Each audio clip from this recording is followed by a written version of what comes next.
Encore une crise au Front populaire ivoirien après avoir signé le parti en justice. Pierre Godé suspendu.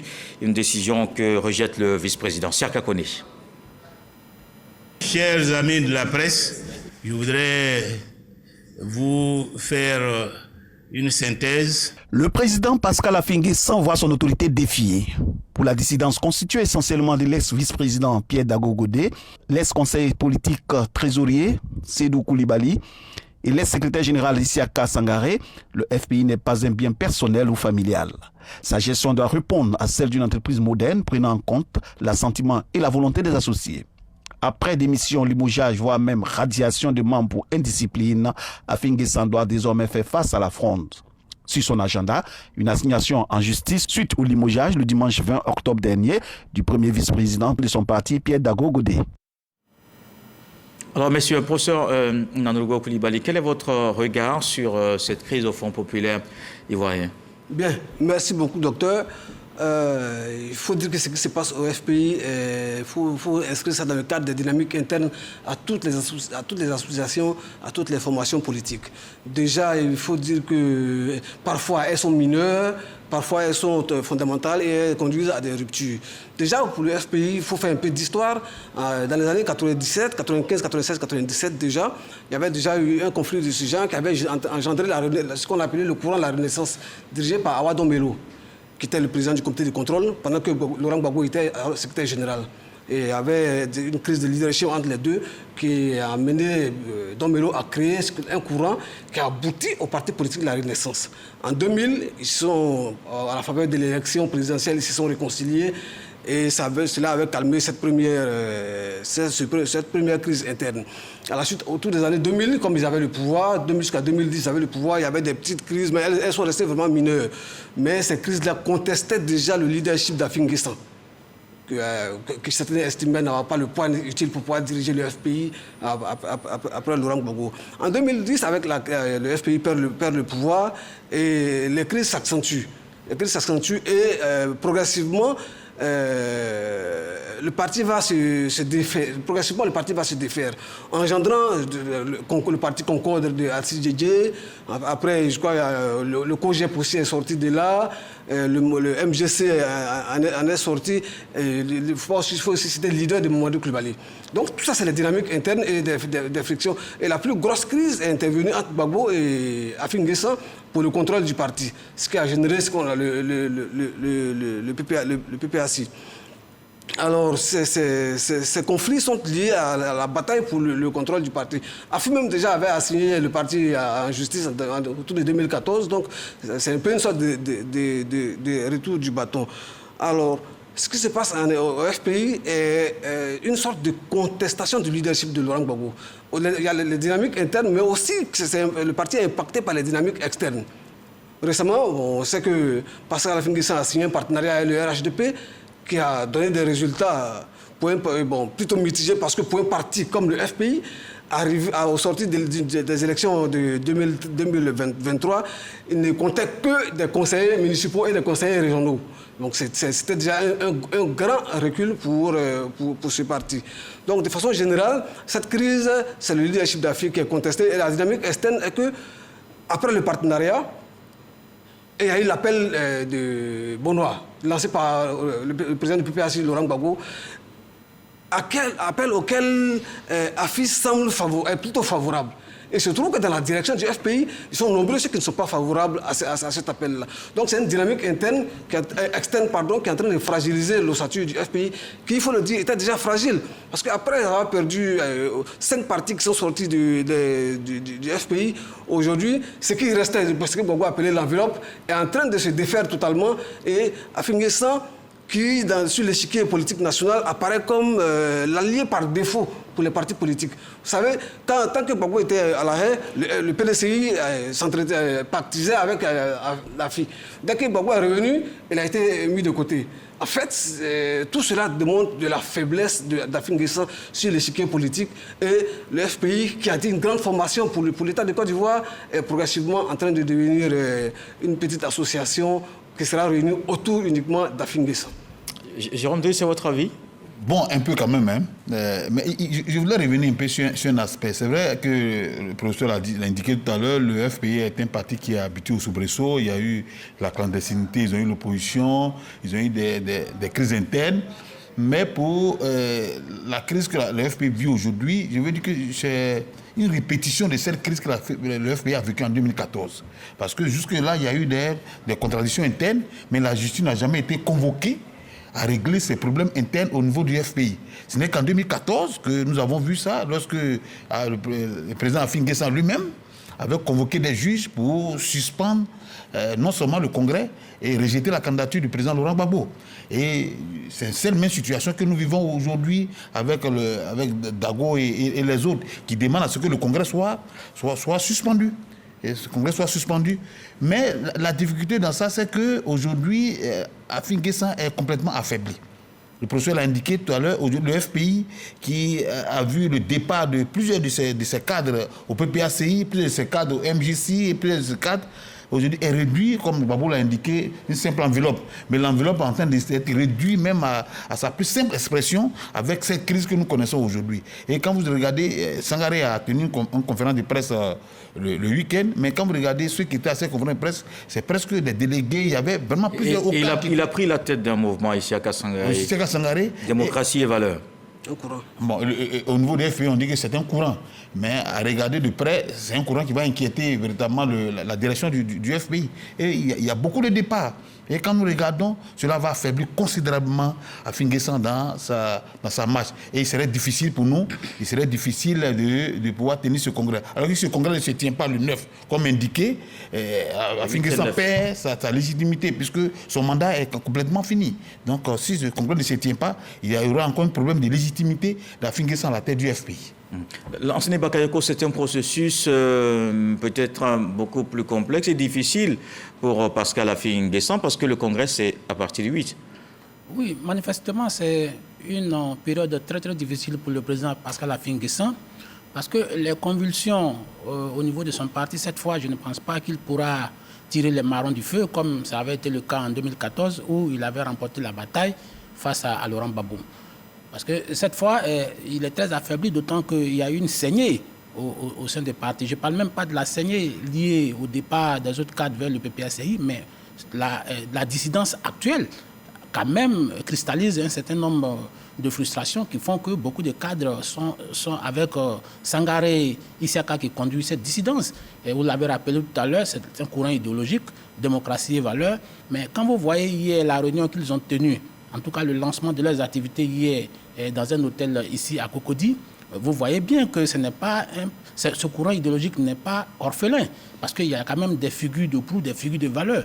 J'ai pu reconnaître certaines personnes comme l'ambassadeur Anne Niaouré, j'ai pu reconnaître Dabo Godé, Koulibaly Seydou, Diabaté Bey, Boukaï Lobi, on a même pu voir Zadi Jospin.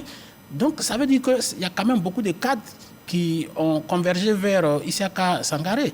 Et puis, quand on voit la nature des délégations, en tout cas la configuration des délégations, elles sont venues d'un peu partout. Du Gontougo, du Béké, du Poro, du Lodibois, d'Abidjan, Yopougon. En tout cas, un beau monde autour du président Sangaré Isiaka. Donc, pour moi, Afin N'Guessan traverse des périodes... En tout cas, il y a un avenir qui était déjà assombri, en tout cas du point de vue politique, mais il sera davantage brumeux, d'autant qu'il est clair que sa nouvelle vision politique qui fait qu'il veut converger vers le PPACI, beaucoup de militants aujourd'hui trouvent cette vision illisible. Et donc, beaucoup ne sont pas prêts à monter dans le même bateau que lui, parce que le parti ne peut pas se résumer à sa seule personne. Bon, on avait parlé d'enveloppe, mais aujourd'hui, l'enveloppe vide, le président Laurent Gbagbo avait caricaturé, mais aujourd'hui, manifestement, l'enveloppe vide même ne tient même plus, puisqu'elle est en train de s'envoler. Mais je pense que dans cette affaire, c'est Laurent Gbagbo qui devrait en train d'être ri sous cap. Et il ne devrait tirer aucune gloire en laissant Afin N'Guessan venir vers le PPACI. Parce que c'est vrai qu'on ne refuse pas les militants, et on prend tout ce qui vient à tout vent, mais aujourd'hui, lui-même avait dit que c'était une enveloppe vide, mais aujourd'hui, l'enveloppe même a disparu. Donc, je ne sais pas, l'appel de Benoît en direction, enfin, pas forcément en direction d'Afin N'Guessan, mais c'est lui qui a pris la balle au bon. Je pense qu'aujourd'hui, pour le FPI, c'est aujourd'hui sans objet, puisque Afin Guessan quasiment devrait aller quasiment seul. Il est quasiment esselé, et puis il a perdu toute crédibilité. Et à mon avis, j'avais pas de conviction, mais ce petit tremblement de terre au sein du FPI devrait en principe pouvoir emporter Afin Guessan, en tout cas ce qui reste d'Afin Guessan aujourd'hui, parce qu'il a perdu toute légitimité pour contrôler ce parti. Félix Boni. D'abord, je note que Bakayoko appelle Senghare déjà président. Je ne sais pas, il est président de quoi? À la tête de son mouvement qu'il a lancé hier. Démocratie et valeurs. Le courant idéologique démocratie et valeurs. La précision est importante. Ce que je veux dire, c'est que Afin Guessan est plutôt victime de ses propres options politiques, et ça, tout le monde le sait. Et quand il parle de crédibilité, j'emprunte également ce mot aussi. Ses choix politiques de ces dernières années l'ont quand même vraiment réduit comme peau de chagrin sa crédibilité sur le chiquier politique, parce que quand on fait ce genre de tango, et je le dis encore sur ce plateau, ce n'est pas intéressant. Derrière un leader politique se trouvent déjà des militants, et quand le leader lui-même n'a pas une ligne très claire, parfois ça déroute un peu les militants. Et ceci explique cela. Ceci étant dit, je ne pense pas que ce séisme va forcément emporter totalement Afin Guessan. C'est vrai qu'on a vu des figures importantes à cette séance, comme Bakayoko vient de le dire. Moi, je n'ai pas eu l'occasion de suivre cette conférence de presse. Par contre, il faut quand même noter qu'il y a de fortes personnalités quand même qui restent toujours avec Afin Guessan. Je citerai entre autres des personnalités comme Christine Conan, tu parlais tantôt de Gontugo, Augustin Komoé, qui est quand même l'un des leaders du Gontugo, qui est toujours avec Afin Guessan. On a des personnalités comme Nyepa qui sont toujours également avec Afin Guessan. Et il faut attendre que le congrès de novembre ait lieu pour savoir qui part et qui n'est pas parti. Une chose est sûre, quand le secrétaire général d'un parti politique est en rupture de banc avec son leader, ça crée un problème. Parce que le secrétaire général, c'est celui qui tient l'appareil du parti. Quand vous parlez des délégués qui étaient à cette rencontre, mais le secrétaire général, c'est lui qui désigne tous ces délégués. Il a le contrôle de cette population. Donc parfois, si vous ne faites pas attention, effectivement, le secrétaire général peut encore avoir la main sur beaucoup de personnel. C'est comme aujourd'hui, on va arriver tout à l'heure au PDCI. Aujourd'hui, le PDCI RDA, avec un nouveau président, lorsqu'il y a eu la crise de l'élection du nouveau président Dikawe et Tidiane Thiam, il fallait redouter, parce que Dikawe, qui sortait de là comme secrétaire exécutif, avait quand même la main sur l'appareil du parti après la mort de Bédié.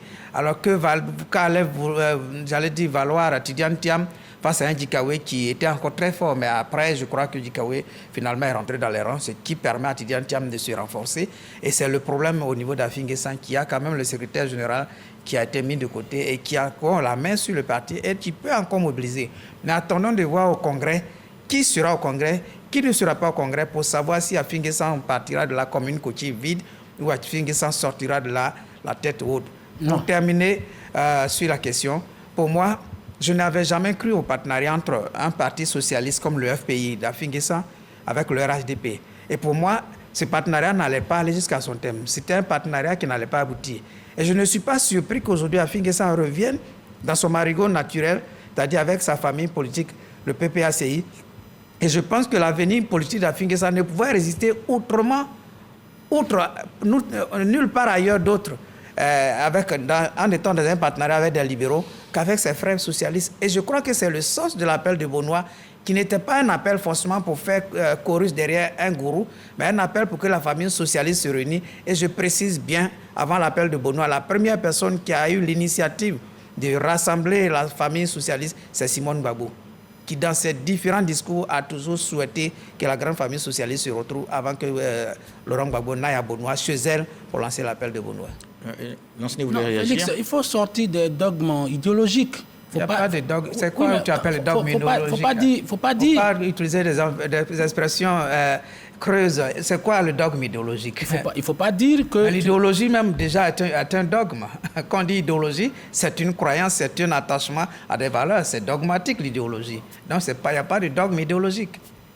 Ok. Il ne faut pas dire que Afin Guessan, qui était d'obédience socialiste, et qui se rallie à des capitalistes, j'allais dire, ou à des libéraux, que ça ne pouvait pas marcher. Mais vous savez bien que les dogmes idéologiques, même si tu ne veux pas de l'expression, ne valent plus... Je préfère clivage idéologique. Moi, je préfère dogme. personne, on ne peut plus, il n'y a plus de ligne qui est tracée. Voyez-vous, en 2000, lorsque le président Laurent Gbagbo prenait le pouvoir, Mel Théodore, qui était libéral, s'est allié à Laurent Gbagbo. Anaki Kobena, qui est d'obédience socialiste, était dans le RHDP. Et je peux t'en citer à l'appel où les Bamba Mori Ferré même s'est rapproché du RHDP. Ça n'a pas marché. Qui s'est rapproché, mais je veux dire que ce n'était pas une première. Et Anaki Kobena est resté au RHDP jusqu'à la prise du pouvoir. Peut-être pour des raisons d'appétit, les choses n'ont pas bien fonctionné après la prise du pouvoir. Est-ce que c'est parce que dit Félix Boni? Il est en train de En parlant des alliances... Non, mais ce que je veux dire, la nuance que je veux relever, ça dit que le schisme entre Anaki Kobena et le RHDP s'est fait après la prise de pouvoir. Ça veut dire qu'ils sont restés en alliance parce que le but de l'alliance, c'était quoi? C'était de dégager Laurent Gbagbo du pouvoir. Est-ce que cet objectif n'a pas été atteint? Oui, il a été atteint démocratiquement dans les urnes, mais ils se sont retrouvés en 2011, Laurent Gbagbo dégagé du pouvoir. Ça veut dire que les objectifs initiaux ont été atteints. Seulement, c'est peut-être dans le partage, on va dire, entre guillemets, du gâteau, que d'autres se sont sentis moins servis. Mais à l'origine, les objectifs ont été atteints. Donc, je veux dire aujourd'hui que les questions idéologiques ne signifient plus grand-chose. Donc, Afin Gossan aurait pu rester dans l'alliance avec le RHDP. Non, ce n'était pas une alliance, c'est un partenariat. Oui, ce partenariat, bon, bien sûr que ça se rapproche.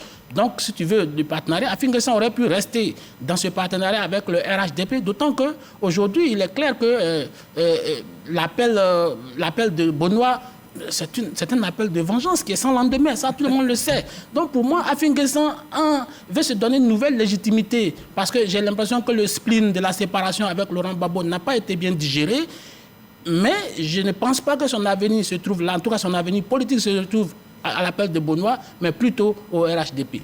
Félix Boni voulait d'abord peut-être faire des précisions. Il ne faut pas accréditer des thèses avec des mots aussi, j'allais dire, des caricatures aussi accablantes. Précision pour précision, je crois que la formation, je n'ai pas assisté à la conférence de presse, c'est Bakayoko qui a dit que sa formation s'appellerait démocratie et valeurs. Je dis courant idéologique, démocratie et valeurs. Le courant s'appelle démocratie et valeurs. Je retiens démocratie, qui est quand même l'un des combats, l'un des principes Vous parlez de Isiaka Sangaré. De base, Isiaka Sangaré, des principes de base de cette opposition des socialistes. Valeurs, quand on parle de valeurs, on rejoint quand même les idéologies. Les valeurs sont basées sur les idéologies, sur les convictions, sur les lignes politiques, sur les démarcations politiques. Quand on décide de créer un courant qui s'appelle démocratie et valeurs, je crois qu'on s'attache à ces valeurs. Alors je me pose bien la question de savoir c'est quoi ils mettent dans cette enveloppe démocratie et valeurs. Le concept d'enveloppe est très important. Ils estiment qu'aujourd'hui, la manière dont Afin Gossan conduit le parti, à gauche, aujourd'hui à gauche, demain à droite, après-demain devant, ayons l'honnêteté de dire 2 jours avant, derrière, il n'y a pas de valeur. Ayons l'honnêteté aussi de reconnaître que ceux qui sont partis, effectivement, c'est ce que je dis à Afin Gossan, victime de ses propres options politiques. Ayons l'honnêteté aussi de reconnaître que ceux qui sont en train de se débattre aujourd'hui, ce sont ceux qui aujourd'hui ont eu des strapontins, qui sont aujourd'hui entre griffes, ont eu des avantages, des privilèges de ce partenariat et qui ne voudraient pas perdre ces partenariats au point où quand le parti décide de se peut-être, j'allais dire, de se rattacher à ces valeurs, eux, ils se disent non, ces valeurs ne nous intéressent pas parce que nous, on a des privilèges qu'on ne veut pas perdre. Quand on parle de Diabaté, de Dago Godé, d'un certain nombre de personnalités qui forment ce bloc, ce sont des gens qui sont aujourd'hui attachés à des postes avec en quel poste et qui aujourd'hui leur permettent de Boukaïlobé en quel poste. Mais qu'est-ce que tu en sais? Les Koulibaly Seydou en quel poste? Bon, d'accord, donc il ne faut pas les réduire au ventre. Félix et l'enseigné, vous attendez Jérôme. La revendication de ces personnes, c'est quoi? C'est le fait qu'Afin Gossan, ou bien du moins le comité de contrôle, la direction de l'FPI a demandé, a fait un bilan de leur partenariat, a trouvé que le FPI n'a pas bénéficié de ce partenariat, qu'il faut arrêter le partenariat. C'est ce que ces personnes-là dénoncent. C'est ce que ces personnes-là dénoncent. Donc je suis d'accord avec Félix Boni quand il dit que ces personnes-là, ils ont eu quelques avantages parce que quand tu vois Dabo, il est 3e adjoint au maire, quand tu prends Yopougon, la plus grosse et quand tu prends Diabaté, il est 6e adjoint. Donc il voulait la primature. Ça, c'est pas beaucoup. Tout ce qu'ils ont eu là, c'est pas beaucoup. Ils voulaient la primature. Puisque dans le partenariat, il était indiqué qu'AFI devait être soutenu par le RADP pour le conseil régional. Mais dans les faits, le FPI considère que le RADP n'a pas joué franc jeu, ce qui a amené le FPI à perdre l'action au niveau régional. Donc, il faut un bilan. Il trouve que le bilan n'est pas satisfaisant. Bon, il cherche à rompre ce partenariat-là. Et il y a un groupe qui élève qui dit non, on ne doit pas rompre le partenariat. Non, c'est à la direction d'un parti. Donc, le problème principal, donc la crise au FPI, c'est juste pour la question du partenariat avec le... C'est ce que Dabo dit. Hein. C'est ce que nous, on s'en tient à ce que Dabo dit. D'accord. J'ai deux choses à dire. Hein. On semble leur reprocher à ceux qui tiennent au partenariat, ceux qui veulent rester, de vouloir rester parce qu'ils ont eu des strapontins. En même temps... C'est le constat qu'on fait. Oh, d'accord. En même temps, AFI part parce qu'il a fait le bilan, il n'a rien eu. Donc on ne peut pas reprocher à ceux-là. Il n'a pas dit qu'il n'a rien eu. Il dit le partenariat n'a pas porté. Mais porté ne veut pas dire qu'il n'a pas été nommé. Il ne faut pas jouer sur les mots. Il ne faut pas jouer sur les mots. Tu l'as précisé. Vous pensez qu'Afin Guessan s'attendait à une nomination? Non. À son âge, à 71 ans, Félix, on laisse d'abord. Il y a une nomination. D'accord. Quand il a été nommé, l'a envoyé au Ghana, il était représentant spécial du président au Ghana. Je pense qu'il a bien accueilli ça. Ne dis pas que... S'il vous plaît, on ne peut pas reprocher à ceux-là de vouloir rester parce qu'ils ont eu quelque chose, pendant que les autres, on accepte qu'ils veulent partir parce qu'ils n'ont rien eu. Ce n'est pas possible. Il faut être juste cohérent. Voilà. Si tant est que l'objectif est d'avoir quelque chose, on ne peut pas leur reprocher de vouloir rester parce qu'ils ont quelque chose. Ça, c'est la première des choses. L'autre que je voulais dire, c'est qu'en fait, la question des alliances, chaque parti politique est constitué pour conquérir le pouvoir. Et quand on peut... De toute façon, les alliances, elles sont tactiques. Elles sont tactiques à un moment donné. Mais l'objectif, à terme, c'est donc... On ne peut pas reprocher tel partenariat ou tel... Pour tisser un partenariat avec X ou Y, on a un objectif minimum à atteindre. Et ils avaient des objectifs, donc on ne peut pas... Mais si l'objectif n'est pas atteint, professeur... Non, l'objectif peut être partiellement atteint pour certains.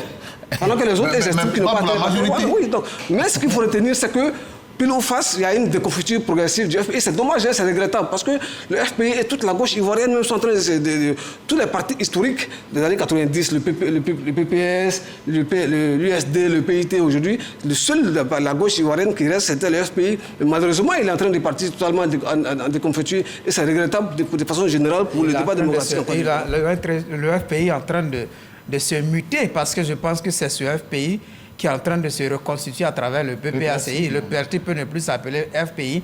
La preuve en est que le RDR n'existe plus. Aujourd'hui, on parle du RHDP, donc le parti peut prendre... C'est un contexte totalement différent. Dans l'allure où on va, dans la direction où on va actuellement, je pense que si vous suivez bien, si on suit bien la ligne politique d'Afin Guessan, il est en train de tendre vers le nouveau courant du PPACI, éventuellement de fondre dans le PPACI pour refonder, j'allais dire, la gauche politique ivoirienne. Ça, c'est beaucoup. Donc, je pense bien que c'est cette ligne. Et alors, pour savoir si l'objectif est atteint ou pas, il faut aller au Congrès. C'est au Congrès que tout se discute. Alors, il fallait que les autres, ceux qui pensent que l'objectif a été atteint ou pas, il faudrait qu'ils acceptent d'aller au Congrès. C'est au Congrès qu'ils pouvaient discuter de tout cela. De toute façon, la décision... Et puis maintenant, prendre la décision. Mais là, on sent que des gens sont arc-boutés à des intérêts qu'ils ont eu quelque part et qui fait que, quelque part, peut-être même pistonnés par d'autres intérêts. On en connaît sur la scène politique ivoirienne. Quand vous parlez d'Ania, vous savez quelle promesse elle a pu avoir pour éventuellement s'asseoir là-bas. Alors, on sait... Quand un parti est au pouvoir, qu'il est suffisamment fort, parce qu'il faut le dire, ils sont dans des... Il y a combien 15 agents au maire, 3 vice-présidents des conseils régionaux et plusieurs conseillers municipaux. D'ailleurs, un conseil municipal, il n'a rien.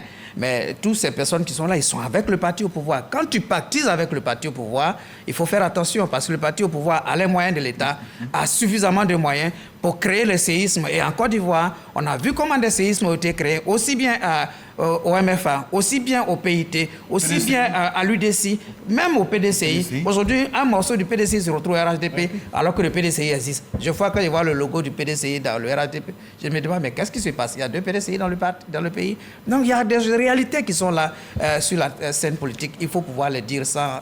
j'allais dire l'eau. Bon, d'accord. Félix, vraiment l'enseigner d'abord. Je crois qu'il faut sortir des procès d'intention. Il ne faut pas venir dire... Oui, il faut pas venir dire ici... Intention. Oui, mais... Oui, non, ce n'est pas factuel. Parce que tu fais de la... Non, attendez, c'est trop prétentieux de dire que tu ne sais pas quelle est la promesse qu'ils ont fait au Anne Yaouré. Tu es sûr qu'ils ont fait des promesses à ceux qui sont aujourd'hui dans la dissidence. Je ne peux pas non plus le savoir s'ils n'ont pas eu. Non, c'est un procès d'intention. Le professeur Vao Saï, qui est actuellement ambassadeur en Algérie, est-ce que... quelle promesse Il est ambassadeur. Oui, mais je pense que l'action publique, en fait, l'action administrative qui est en train d'être menée par le... C'est dans le cadre administratif, si quelqu'un a été nommé. Et puis, en plus de ça, c'est des gens qui sont allés au contact du suffrage universel, ceux dont tu parles. Ils sont allés au contact... Afin N'Guessan est parti au contact du suffrage universel. Il n'a rien obtenu. Donc, bon, je comprends qu'il voulait que le RHDP soit sa béquille électorale pour qu'il soit placé au sommet du conseil régional. Non, oui, mais s'il dit que le partenariat n'a pas produit, alors que ses autres camarades, il n'est pas seul dans le parti, ils sont un certain nombre. Les autres ont tiré parti du partenariat, s'il te plaît. Les autres ont tiré parti du partenariat. Dabo Godé, tous ceux que vous avez cités, je suppose que vous êtes en train de qu'ils sont à la soupe populaire maintenant, oui, eux, ils ont eu des choses. Mais lui, il est parti. Il voulait simplement prendre appui sur le RHDP. Ça n'a pas fonctionné parce que les populations du Moronou, y compris ses parents, ne comprennent plus sa politique. Donc ceux-là lui ont tourné le dos. Maintenant, quand tu as tourné le dos, pourquoi veux-tu trouver des boucs émissaires pour les rendre responsables de ton échec? À mon avis, aujourd'hui, Afin N'Guessan devait plutôt se cornaquer à ceux qui ont eu du succès avec les élections, notamment Dabo Godé et le président Sangaré, pour pouvoir se régénérer. Bon, au lieu de ça, il se lance encore dans une autre aventure qui est sans lendemain. Parce que tout le monde sait que l'appel de Bono, c'est un appel sans lendemain. Donc pour moi...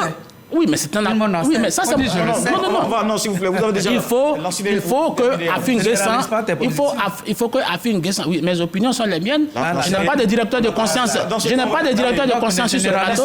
Tu n'es pas mon directeur de conscience sur ce plateau. Donc, j'ai dit que Afin N'Guessan est dans une aventure sans lendemain, une aventure périlleuse, en allant s'acoquiner avec une coquille vide. Merci, Lanciné. Professeur. Bien, alors, juste une petite clarification par rapport à la création du RHDP et le retour d'Afin N'Guessan au PPACI. En fait, le RDR a volontairement intégré le RHDP parce que les gens envisageaient de créer une grande plateforme pour pouvoir gérer le pays et tout ça. Ce qui est différent du processus de création du FPI et du PPACI. Tout le monde a vu la crise ici, avec la métaphore du caillou qui t'empêche d'avancer. Tu contournes pour et laisser l'enveloppe vide et prendre le contenu pour construire un nouveau parti. C'est deux contextes totalement différents qu'il ne faut même pas rapprocher. Ça, c'était la clarification. Donc, c'est ce qu'il faut dire, Afin N'Guessan ne peut s'en prendre qu'à lui-même. Ce qu'il gagnerait, s'il avait été constant, il ne serait pas dans cette mauvaise passe-là. Et aujourd'hui, il est victime de ces alternements. Il va à gauche, il va à droite. Aujourd'hui, voilà la conséquence. Les gens ne vont pas continuer à te suivre selon tes intérêts quand tu vas à gauche et selon tes intérêts à droite. Non, eux aussi, ils ont des intérêts à défendre, ils ont des points de vue, ils ont de l'honorabilité à défendre. Donc, Afin N'Guessan n'a qu'à s'apprendre à lui-même dans ce qu'il est en train de traverser. Jérôme, pour terminer. Je suis absolument d'accord. Afin N'Guessan récolte aujourd'hui ce qu'il a sémé. Cette au niveau politique. Je sais même que pendant que je signais ce partenariat avec le RHDP, il y a un groupe au niveau du FPI qui était resté réticent face à ce partenariat. Mais comme il avait dit que ce n'était pas une alliance, ou encore moins, il dit que c'était un partenariat, ce n'était pas une alliance. Donc ce qui a fait que certains ont suivi cela. Mais aujourd'hui, ce qui arrive à Afin N'Guessan, il n'a qu'à s'en prendre à lui-même. C'est sa faute politique qu'il a. C'est ce que nous disons tous. Alors messieurs, on passe rapidement vraiment sur notre sujet, donc le PDCI RDA, on reste vraiment politique nationale. À un an de la présidentielle, il se positionne. Jean-Louis Billon annonce sa candidature devant le personnel politique à Dabakala. Siaka Kone. Il faut s'inscrire sur les listes électorales. Jean-Louis Billon, cadre et membre actif du PDCI-RDA, exprime depuis une belle lurette sa volonté de briguer la magistrature suprême de la Côte d'Ivoire en 2025. Le congrès extraordinaire et enfin d'étudiants Thiam, le successeur de feu Henri Konabedi en décembre dernier, est assorti d'une motion faisant de ce dernier le candidat naturel du PDCI-RDA à la présidentielle 2025. À moins d'un an de l'échéance, Jean-Louis Billon multiplie les sorties. Il estime avoir suffisamment de corps pour défendre les couleurs de son parti et réaliser ses ambitions de gouverner la Côte d'Ivoire. Jean-Louis Billon dénonce ce qu'il a mis à l'amateurisme et l'inertie des nouveaux dirigeants du PDCI-RDA. Pour lui, l'absence de bureau politique et d'organisation digne de ce nom dénote de l'inexpérience de ces derniers qui gagneraient à redonner vie au parti à travers une gestion moderne. Silence total sur la date du 13e congrès devant se tenir l'année dernière. Pas de convention devant désigner le candidat du parti à moins d'un an de la présidentielle sont autant de griefs que Jean-Louis Billon retient contre son parti. Face à ces sorties récurrentes de ce dirigeant du PDCI-RDA, Jean-Louis Billon acceptera-t-il l'issue de la convention du PDCI-RDA s'il perd face à Tidjane Thiam? Ira-t-il en indépendant en vue de réaliser ses ambitions? Fera-t-il équipe avec le candidat naturel de son parti, étant donné que les candidatures sont reçues à double avec un poste de vice-président? Alors, messieurs, est-ce que c'était pour vous prévisible, Félix Boni? Prévisible, j'allais dire un homme politique imprévisible, mais plus ou moins je m'y attendais. Dans tous les cas, Jean-Louis Billon n'a pas changé de logique. Moi, ce monsieur, je l'écoute depuis un bon moment. Je suis également aussi les activités de Tidjane Thiam. Il est dans une logique qui est telle que depuis 2018, il a annoncé qu'il sera candidat aux élections présidentielles. En 2018, Bédier, qui a voulu aller en 2020, lui a dit « Petit, reste un peu, tu es plus jeune. » Comme c'est Ouattara qui se présente, moi-même, je me présente face à lui. Alors, il renonce encore. Et en 2021, il répète « Je veux être candidat pour 2025 ». Et dans la foulée, Bédier est décédé. Il n'a pas changé. Il veut être candidat aux élections présidentielles 2025, mais dans le cadre de sa formation politique, le PDCI-RDA. C'est dans cette ambiance qu'est arrivé Tidjane Thiam, président du PDCI-RDA. Et il a été clair. Je demandais à M. Thiam, qui est de la même génération que moi, de ne pas être président du PDCI. Pourquoi on aille à la convention? Laissons les doyens prendre, on va à la convention et sur le meilleur, on se rallie derrière lui. Aujourd'hui, il est toujours dans la même ligne. C'est-à-dire que le PDCI fasse la convention, une convention transparente, qui désignera un candidat et ensemble, ils iront. Si c'est lui, tout le monde s'allie derrière lui. Si ce n'est pas lui, tout le monde s'allie derrière celui qui aura été choisi. Mais on a l'impression, quand on regarde le PDCI fonctionner aujourd'hui, que le président, le candidat du parti est tout fait. C'est-à-dire le candidat du parti est déjà en campagne pour les élections présidentielles, alors qu'ils devaient tous se préparer pour la convention. Et il réclame trois choses. Je veux qu'il y ait un bureau politique, parce que ça fait 10 mois on est là, on n'a pas eu de bureau politique, alors que si Bédier était vivant, ils en auraient eu peut-être plus de 3 ou 4 bureaux politiques. C'est le cadre pour décider de l'orientation, de la lecture de l'actualité, pour prendre des orientations par rapport à 2025 et à l'actualité également. Il faut qu'il y ait le congrès, parce qu'il devait avoir le congrès quelques mois avant que le Bédier ne décède. Le congrès était en pleine préparation quand Bédier est décédé en août, alors que le congrès devait avoir lieu en octobre. Il faut faire le congrès parce que le président du parti a fait des nominations, a pris des décisions qui ne cadrent pas avec les textes. Le congrès devait entériner toutes ces décisions. Deuxième chose. Troisième chose, allons à la convention pour qu'on puisse désigner la personne. Et c'est dans ce cadre-là qu'il fait son annonce devant ses parents. Je suis candidat. 2025, je serai au rendez-vous.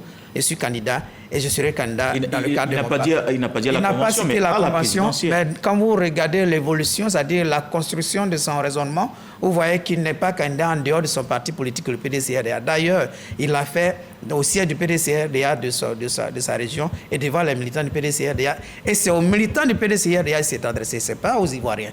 C'est au PDCI-RDA qui s'est adressé. Donc son message est clair, je veux être votre candidat pour les élections présidentielles de 2025. L'enseignant Bakayoko? Oui, Billon n'a pas changé de posture. Il a toujours dénoncé cette manière de conduire le PDCI. Aujourd'hui, Billon, lui, veut la démocratie et la transparence. Au contraire des filleuls de Kopli Boni qui, eux, veulent être dans le culte de la personnalité et l'opacité totale. D'ailleurs, ce sont ces vocables-là qui ont gouverné la réunion de décembre 2023. Donc, Tidjane Thiam porte en lui des tares congénitales depuis qu'il a été porté. Tout le monde sait qu'il est venu là par la volonté de Kopli Boni et de ses amis. Uniquement ça. Donc, tout le monde, depuis cette date, Billon et ses camarades ont toujours contesté le leadership mis en place depuis décembre 2023. Ils ont toujours considéré que c'est une sorte d'imposture qui a pris la tête du PDCI. Et ça se voit aujourd'hui. Billon a... vous savez, partout où il va aujourd'hui, son discours passe. À contrario, Tidjane Thiam sur un terrain qu'il ne maîtrise pas, ça se voit. Bon, ses amis diront que... Comment vous arrivez à évaluer donc cette perception? Oui, mais oui, ça se voit que son discours n'est pas audible. Bon, il y a beaucoup de folklore, on entend. Parce qu'il a des gens, des grands bavards autour de lui. Bredoumi, des personnes très agitées comme Yaoufoué qui sont autour de lui, qui font du vuvuzela. Mais indépendamment de ça, il n'a aucune... Il ne maîtrise pas le terrain. Mais Bion, lui, il est dans le silence. Un peu comme Patrice Talon le faisait avant son élection. Il est sur le terrain, il connaît les personnes, il connaît les régions. Ce n'est pas le cas pour le filleul de Kopli Boni qui, lui, ne maîtrise vraiment pas les rouages de la population. Il connaît pas, il a des certitudes, certes, peut-être certitude faible de condescendance, oui, c'est un grand mathématicien. Mais cette équation-là, l'équation Bion, je ne sais, il va falloir qu'il puise au plus profond de lui-même pour pouvoir résoudre cette équation. Mais aujourd'hui, ce que je constate, c'est qu'il y a beaucoup de désillusions parce que Bion, parce que Tidjane Thiam, en fin de compte, veut quoi? Il veut casser du PDCI et du Bédier. Il veut casser la maison du président Henri Konan Bédier. Vous avez vu qu'il a mis à l'écart tous les gens qui constituaient la maison PDCI. Il a vidé toutes les chambres pour pouvoir mettre ses propres hommes. Des hommes qui, eux, sont venus là par opportunisme parce qu'ils pensaient que l'homme venu du Crédit Suisse avait suffisamment de ressources pour les mettre à disposition. Aujourd'hui, la désillusion est totale. Et il y a des gens que moi je vois aujourd'hui qui ne sont plus là, mais qui étaient dans les premiers cercles du PDCI. Et je pense notamment au Marius Konan aujourd'hui qui ne sont pas dans l'entourage. Et de plus en plus de voix s'élèvent pour contester la légitimité et le leadership du président et du ministre Tidjane Thiam. Et ça, c'est quelque chose qui doit être entendu par les cercles de décision du PDCI et laisser aller à une convention. Mais sur le cas spécifique du Bion, parce que là vous parlez vraiment un peu peut-être trop du président Thiam, là c'est on dirait que la Sénat n'en sait pas trop vraiment sur... De Jean-Louis Bion, vous aurez certainement la parole pour nous repréciser un peu son ambition. Parce que les protagonistes c'est quoi? Il faut pas occulter ça. Les protagonistes c'est Bion et Tidjane Thiam, ça, personne ne peut... C'est vrai que aujourd'hui, on parle beaucoup plus de Bion, mais ce sont les deux protagonistes. Et c'est Tidjane Thiam que Bion contexte. Et moi, je pense que c'est de bon aloi parce que lui, il connaît le terrain et il pense qu'il a un destin national. C'est vrai, Tidjane Thiam aussi pense qu'il a un destin national, mais pour moi, la démocratie que Bion est en train de promouvoir, à contrario de l'opacité promue par Tidjane Thiam, il faut qu'ils aillent à la compétition, le suffrage du PDCI pour que le PDCI puisse désigner celui qui va porter son drapeau en octobre 2024. Pour le moment, ce n'est pas le cas. D'un coin de l'œil, il vous regardait quand vous parliez à l'instant. C'est sûr qu'il n'est pas d'accord. Jérôme, non, je crois que la CINE n'en sait pas trop vraiment sur Bion et Thiam. Bon, parce que ce qu'il dit, c'est un peu superficiel et pas vraiment proche de la vérité. Alors c'est ce que je voulais dire, parce qu'il dit des choses qu'il ne maîtrise pas vraiment. Au niveau du PDCRDA, c'est un parti assez organisé. Pour ce que je sais du PDC, c'est un parti assez organisé, un parti démocratique.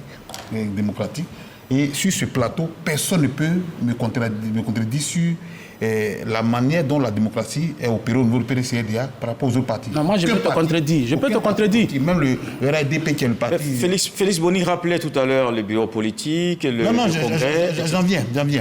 Donc je disais qu'au niveau du PDCRDA, il y a la démocratie qui s'opère au niveau du PDCRDA, mais cela se fait dans la forme et dans le fond. Par exemple, pour répondre à ta question, parlant du congrès, de la convention, au niveau des thèses du PDCRDA, les thèses n'indiquent pas une date précise pour l'organisation d'une convention ou d'un bureau politique. Le bureau politique, il y a un quota au niveau des membres du bureau politique qui peut demander la tenue d'un bureau politique ou le président du parti qui est une instance qui convoque le bureau politique. Mais il n'y a pas de date précise où les textes n'indiquent pas s'il faut à 2 mois ou 3 mois d'élection présidentielle tenir une convention. Ça, c'est ce que je voulais préciser. Mais revenant à Bion... Quelle est la réaction par rapport à cette annonce de Jean-Louis Bion? Non, en fait, à l'élection présidentielle. Comme l'a dit Félix Boni, moi ça ne me surprend pas. Depuis 2018, Bion a toujours émis le vœu d'être candidat à la présidentielle. En 2020, il est revenu encore, il en a parlé au président Bédier. D'après ce que lui a dit, il dit que le président Bédier a demandé à ce qu'il se mette à l'écart pour qu'il puisse le soutenir en 2025. Mais là, nous sommes dans le cadre d'un parti politique. Et il a bien fait d'aller annoncer devant le personnel politique. Il faut préciser, ce n'est pas aux Ivoiriens qu'il a appelé, c'est devant le personnel politique que Bion a dit qu'il est candidat. Peut-être qu'il a sa langue a fourchi, il n'a pas dit candidat à la convention. Et heureusement que son service de communication... Parce qu'il y a une différence. Voilà, candidat à la convention. Heureusement que son service de communication a rattrapé les faits hier, ils ont fait un communiqué pour dire que non, et puis on voudrait dire qu'il est candidat à la convention, candidat à l'investiture à la convention. Non, il ne faut pas nous prendre pour des niais. Bion a clairement dit qu'il est candidat à la présidentielle. Oui, mais il ne faut pas venir nous dire que c'est autre chose. A fait un communiqué hier pour dire non, qu'il est il ne faut pas faire de la manipulation. Parce que quand il dit à la présidence, à la convention, à la présidentielle, il n'a pas dit qu'il est candidat indépendant. Non, il a dit pour candidat à la présidentielle pour gagner. Même la question a été posée au niveau de Fraternité Matin, au niveau de l'interview. On leur a demandé est-ce qu'il serait prêt à partir en indépendance s'il n'était pas choisi de la convention. Il a dit non, il est PDCI, demeure PDCI. Donc c'est dit que c'est dans le cadre. Non, il a dit que la question n'est pas encore là. La question n'est pas encore là, mais je suis PDCI, je resterai PDCI. Non, je précise juste. Non, si, mais je te donne toute la phrase. Je dis je suis PDCI, on n'en est pas encore là, mais je suis PDCI, je demeure PDCI. On n'en est pas encore là, ça sous-entend beaucoup de choses aussi. D'accord. Donc c'est pour dire que... À côté de vous, professeur spécialiste de l'analyse du discours. Non, c'est tellement que ça. Ce qu'il a dit. Oui. On n'en est pas encore là, mais je suis PDCI, demeure PDCI. Pour dire que c'est vrai, c'est de bonne guerre que Jean-Luc Bion soit candidat. Et ce n'est pas un nouveau PDCI-RDA. En 2000, quand on prenait les faits en 2000, par exemple, à la convention de 2000, le PDCI avait 8 candidats. Il y avait Bédier, face au président Bédier. Et là, à cette convention, c'est le ministre Bombé qui a remporté. Il y avait 3000 délégués à Yamoussoukro qui ont fait l'élection. Et Bombé est sorti vainqueur avec près de 36%. Donc, ce n'est pas nouveau. À la convention, il peut y avoir plusieurs candidats. Mais il faut rappeler qu'au congrès de décembre 2023, le Congrès a produit une motion qui indique que le président élu est le candidat du PDCI-RDA à la convention d'investiture pour les présidentielles de 2025. C'est ce que le Congrès a produit comme motion.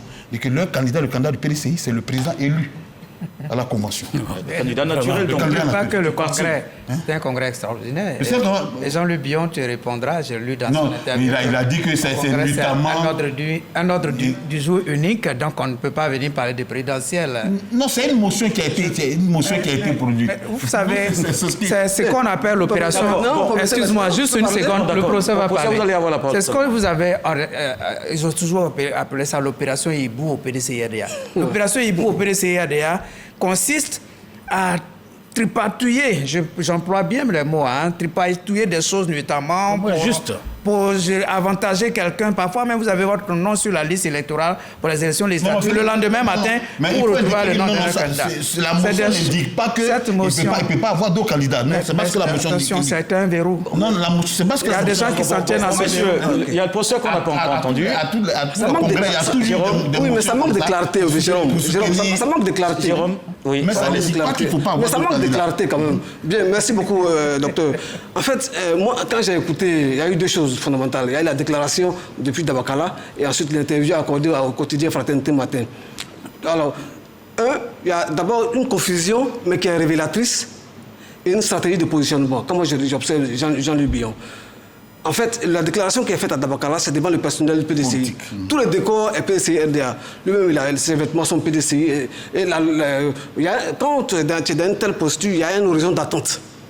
C'est que tu dises, je suis candidat, mais à la convention, je suis candidat à la candidature. Mais avec un tel décor, il annonce qu'il est candidat à l'élection présidentielle. C'est une confusion, mais elle est révélatrice. Il faut mettre cela en relation avec la question de la motion. Selon Bion, la motion a été introduite nuitamment. Ce qui conteste déjà l'authenticité de la motion. Il précise qu'un congrès extraordinaire, il n'y a qu'un seul point à l'heure du jour. Et donc, en réaction à ce qui se prépare, qu'il attend, il dit, Bion, il se laisse la porte de pouvoir aller en candidat indépendant au cas où les conditions de la convention ne satisfaisaient pas à ses attentes. Et il le dit qu'il espère que la convention sera démocratique, assez ouverte et sans tribalisme. C'est lui qui le dit. Donc c'est des craintes qu'il exprime. Et au réel de ces craintes-là, il se positionne déjà pour ne pas être contraint par les résultats d'une convention qu'il contesterait. La deuxième chose que j'appelle positionnement stratégique, regardez Jean-Luc Bion. Il fait sa déclaration à Dabakala et on sait tous qu'il est élu, le député de Dabakala. Il est délégué PDCI. Non, délégué PDCI, mais élu. Il a fait l'épreuve du suffrage universel. Et ce qu'il faut ajouter, c'est que c'est le seul élu du septentrion de la Côte d'Ivoire pour le compte du PDCI-RDA.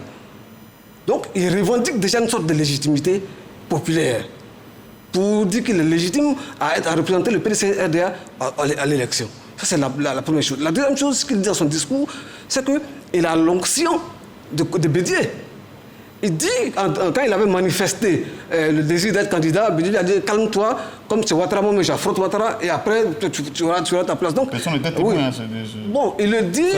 Bon, il le dit. En tout cas, il a dit et personne n'a contesté jusqu'à présent. Donc, ça fait une sorte de légitimité parce qu'il a le soutien de la figure tutélaire qu'on a Bédié. Ouais, un peu. Donc, à côté de ça, il postule qu'il est à l'antériorité de sa candidature. Il a manifesté le désir de candidater depuis bien longtemps. Contrairement à ce qu'il dit aux autres qui arrivent et qui n'ont pas encore le courage d'annoncer même qu'ils sont candidats. Donc, en réalité, il est dans une stratégie de positionnement et il revendique au moins 3 légitimités. Le soutien de Bédié, il est élu et il a l'antériorité de la velléité de candidature. Donc, voilà le positionnement de Bion qui me semble assez cohérent quand même dans le débat public. Lanciné d'abord et ensuite on aura Félix et puis Jérôme aussi. Vous voyez, moi je pense que Bion a décidé de prendre les devants. Parce qu'il sait que le parti auquel il appartient ne brille pas par son caractère démocratique, même si le mot démocratie apparaît dans le nom. Mais la démocratie est toujours fauchée dans ce parti. Donc, Bion sait que si on va même à une convention, mais les choses sont verrouillées déjà. Ça dit qu'il n'a pas de tribalisme dans son interview. Ça veut dire déjà qu'il y a des craintes. Des craintes. Bon, moi, je suis républicain, donc je ne parlerai pas des idiomes communautaires. Oui, je m'en méfie. Mais déjà, lui, il dit qu'il craint le tribalisme. Il craint le tribalisme. Parce que les Kobri Boni qui sont là, aujourd'hui, tout le monde sait le passé récent de ce Kobri Boni avec les réunions avec les chefs coutumiers du Vébaoulé, les réunions communautaires. Écoutez, les réunions communautaires, non, il ne faut pas penser que nous sommes des idiots. Nous voyons aussi comment les choses se passent.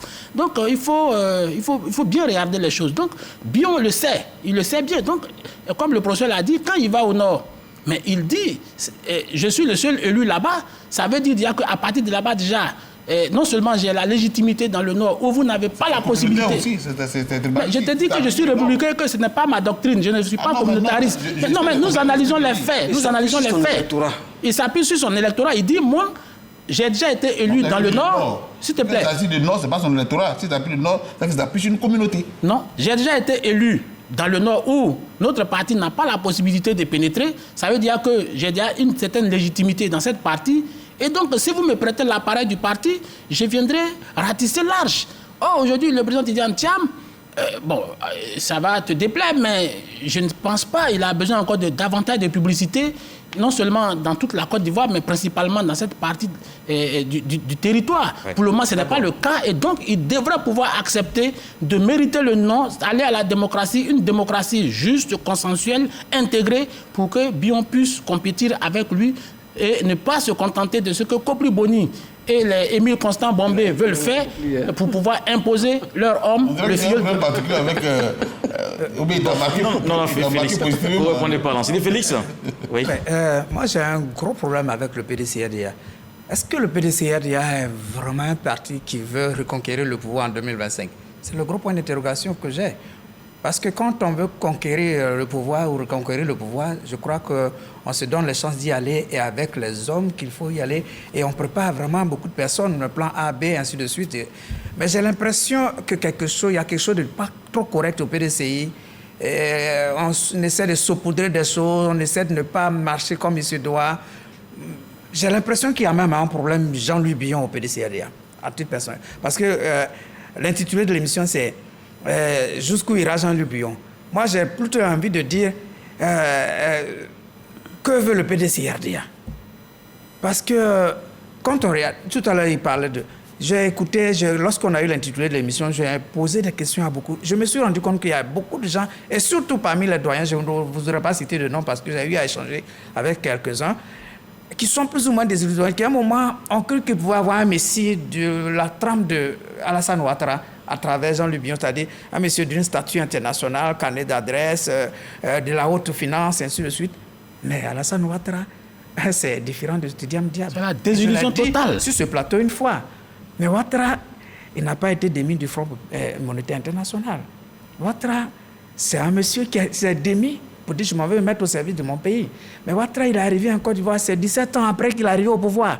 Mais avant que Ouattara ne se démette là-bas pour revenir, Ouattara, il a été Premier ministre pendant 3 ans. Il a continué la vie politique sans discontinuité. C'est-à-dire pendant 3 ans de primature, il connaissait déjà le pays, il connaissait les hommes.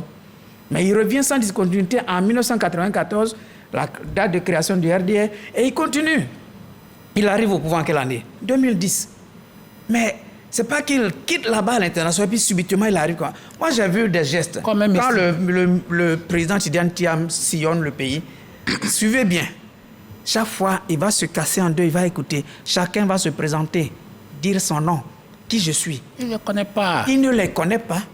Et si quelqu'un ne les présente pas, c'est le secrétaire exécutif, lorsqu'il descend de voiture, qui va commencer à présenter les visages qui sont là. Est-ce que vous entendez ce moment de conciliabule? Vous regardez, je vais terminer celui-là. Jean-Louis Billon, on parle de Billon, hein. Jean-Louis Billon, c'est un monsieur qui est dans l'appareil, qui connaît l'appareil, qui pose des problèmes fondamentaux, qui aurait pu trouver des... Est-ce que mon petit frère Jérôme est là? Combien de fois il ne va à Daoukro pour les bureaux politiques? Pratiquement chaque 3 mois, 4 mois, il y a des bureaux politiques qui se tiennent. Il dit faisons des bureaux politiques. Ça permet de régler les problèmes internes. Alors le PDCI s'appelle le Parti démocratique de Côte d'Ivoire. Aux États-Unis, qui est la grande démocratie moderne du monde entier, il y a deux grandes formations politiques, les républicains plus les démocrates. Comment les démocrates font? Il faut les primaires. Moi, j'ai assisté en 2008 aux primaires, mais j'ai vu les diatribes les plus acerbes entre Obama et Hillary Clinton. Au point même où je parle de tribalisme, c'est-à-dire le racisme même, à un moment, le nom Barack Hussein, le Hussein qui est sorti au moment où on venait d'avoir Saddam Hussein quelque part, c'était pour vraiment détruire du Obama. Mais à la fin, c'est Obama qui passe. En novembre, je retourne aux États-Unis encore pour les élections face à McCain. J'ai vu une famille démocrate unie derrière Obama.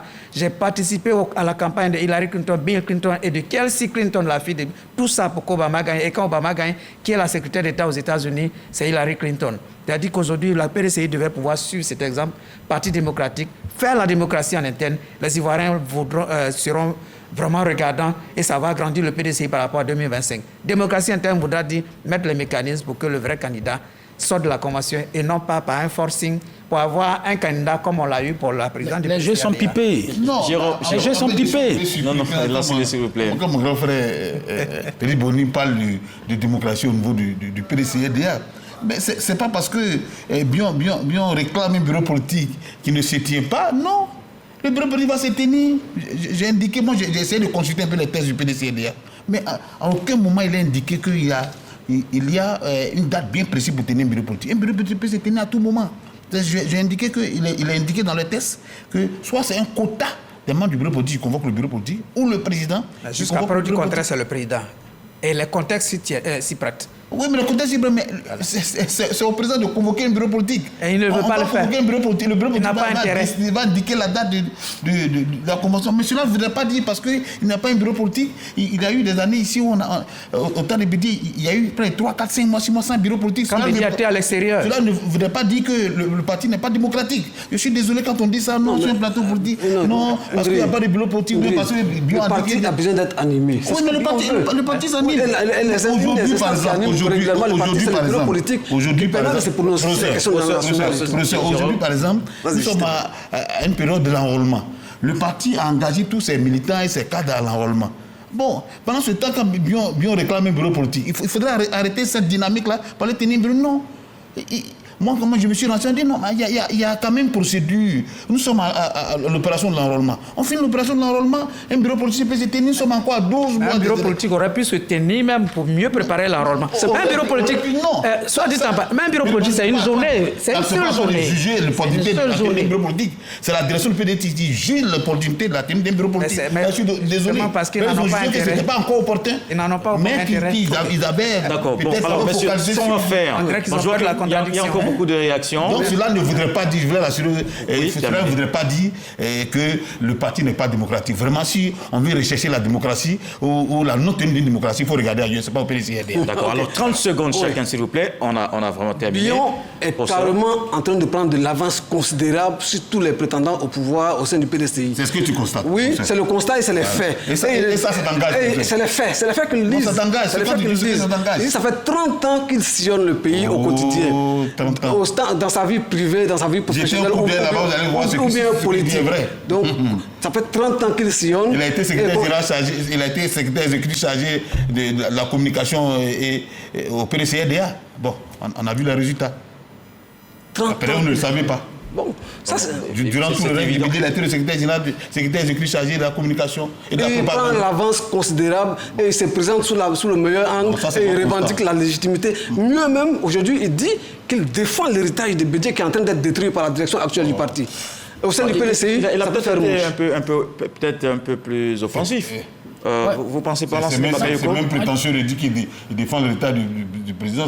Parce que quand tu dis que le président a dit qu'il devait me soutenir, bon, ça c'est une promesse politique. On n'était pas là quand le président devait faire ses promesses. Au niveau du PDC, il y a des instants, il y a le bureau politique, il y a le congrès, mais c'est à quel de ces instants on a fait cette promesse? On ne sait pas. C'est une promesse à deux. Bon, ça n'engage que lui.